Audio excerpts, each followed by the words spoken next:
আসসালামু আলাইকুম এভরিওয়ান। এত এত দুঃসংবাদের পরে আজকে আমি একটা খুশি সংবাদ পেয়েছি। আমরা আজকে একটা বিষয় হয়েছে ওয়ার্ক পারমিটর। জব টাইটেল আসলো লজিস্টিক কোঅর্ডিনেটর। সো কয়েকদিন আগে অ্যানাউন্স দেওয়া হয়েছিল যে ডিপেন্ডেন্টর সহ পর্যন্ত আপনার ইও লাগবো, আইএস লাগবো, প্লাস হলো স্কিল ওয়ার্কার খুব টাইট করবো তারা, plus chair chair visa completely বন্ধ। তো আমি একই ডরাইছিলাম যে আমার যারা যারা অ্যাপ্লিকেন্ট আছেন, যারা বাংলায় ইন্টারভিউ দিতে চাইরা, তো এরা কি তা আদৌ দিতে পারবানি? তো আলহামদুলিল্লাহ আমরা লজিস্টিক কোঅর্ডিনেটর যে ভাই আসলা, এই ভাইয়া বাংলা ইন্টারভিউ দিয়ে আলহামদুলিল্লাহ ভিসা পাইছেন আজকে।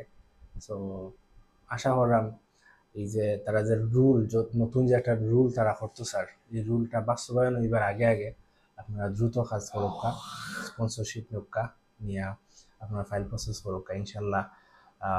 দোয়া করাম ইনশাল্লাহ বিষয় হইব।